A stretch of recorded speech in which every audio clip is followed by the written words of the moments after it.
Hey Thabiso, how are you? I'm good. How are you? Awesome. You just graduated, so how do you feel? I did. Feel pretty good, but not too much different, to be honest. What did you graduate in again? Sanskrit and classical Indian religion. Sanskrit and classical Indian religion. So what exactly is... That sounds very broad, so is there anything did you do anything specialized in that? Yeah, you can. So the general purpose of the course is to study the classical Sanskrit language and the history and development of Hinduism and other Indian religions as well. And depending on your field of interest within that course, there's 4 different types of modules, out of which you have to choose 2, depending on what your research interests are. So what are those modules exactly? You have Brahmanism, which covers the oldest bits of Indian religion. You have Vaishnavism, which covers religions worshipping Vishnu. Shaivism, religions worshipping Shiva, and then Buddhism and Jainism as a minor part of it. Okay. How different is the Sanskrit? Because you said there are the 4 different modules based on the 4 different types of Hinduism. So does Sanskrit vary within those the way the Sanskrit? It does. Okay, so how exactly? That's a very good question, and it's a very interesting phenomenon to observe because yes, the character of the language, depending on what type of text you read, can change a lot. Okay. Sometimes not as much from one sect to another sect, but more the type of genre that a text is, whether it's discussing law or philosophy or metaphysics or poetry. The character of the language and the structure, it can change a lot. How exactly? So could you give me an example of how it would be different in law versus medicine or something like that? The way that certain words are used, for example. The way that the language works is that it starts with verbal roots and then it gets abstracted in various ways. Okay. And so the meaning of a word is derived from the context. So you have this one word, siddha, which means established or to have attained something. And in a philosophical or in a law context, this would be like a law which is established or a proof which is established. Okay. In a meditational, yogic, metaphysical context, the word siddha means somebody who has attained supernatural powers, so who is established in that way, established in his meditational or in his yogic practice. So what got you interested in studying this? Because, I mean, it seems like a very particular thing to get interested in. What got you interested in Sanskrit and Hinduism and... well, did you get influenced? Was Sanskrit an interest developed after studying Hinduism? So how did it It kind of went hand in hand. I have no interest whatsoever in getting into politics or journalism, so I knew I wanted to do something more research and language oriented, because I like languages. And I realized the Indian religions fascinated me more than the Greek or other Western ones. What elements about them fascinated you? Is it It seems like there's more freedom of thought, or at least more different lines of thought have been developed more fully than in the West. Okay. Calling it intellectual freedom would not be really accurate, and anachronistic probably as well. I don't know. That's what it seems like sometimes. Okay. One thing which I always found very interesting is that there is a very orthodox Vedic, which is the older religion in India, a very orthodox Vedic school called Mimamsa, which really does see these texts. The oldest text, the Vedas, it accepts them as true without argument. The rituals in them work. You can get to heaven. You can gain liberation. All of these things it accepts as a given, no argument. Okay. But it's atheistic. Which is very interesting, because in the rituals they use the names of gods, and they don't see the gods as actually existing. You just need the words, you need the names of the gods, because the words have a certain sound, and the sound, a certain structure of sounds makes the mantra work, which makes the ritual work. It's like having a mathematical equation. You need all the different parts of the equation to make the equation work. Okay. But something like the number 3 or the number 10, something projected by us. It's a structure created by us and projected like a grid pattern laid onto the world to try and understand it. Okay. So then, was this this idea, this ontological idea, was that the origin, and then slowly over time they developed into this idea of gods?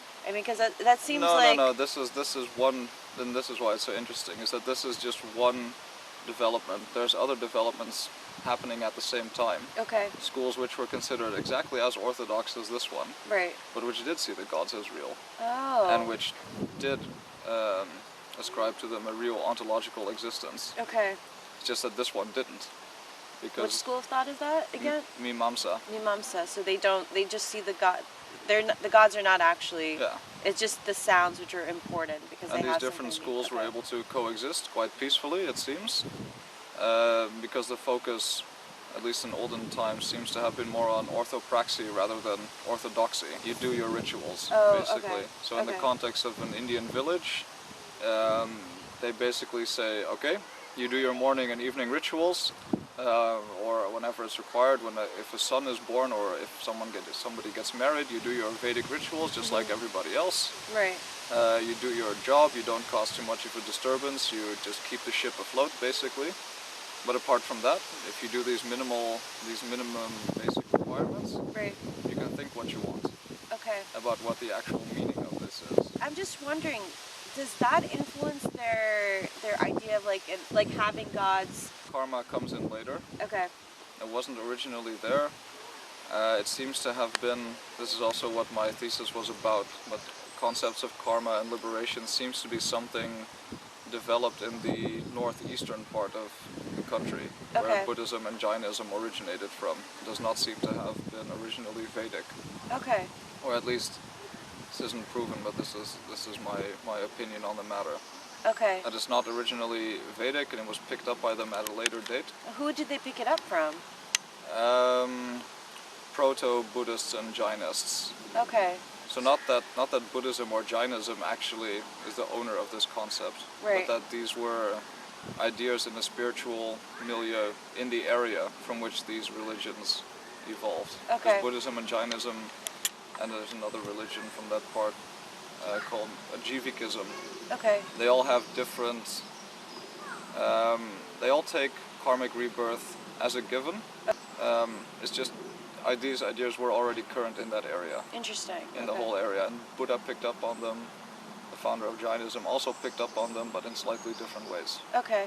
And how Jainism is it? These ideas of karma do not really sit very nicely side by side with the ideas of the original Vedic Indians. Okay. But they were combined anyway. Then you get some awkward. You get some awkward combinations. Both the oldest Jainas and the oldest Buddhists, they wanted to stop karma. Why?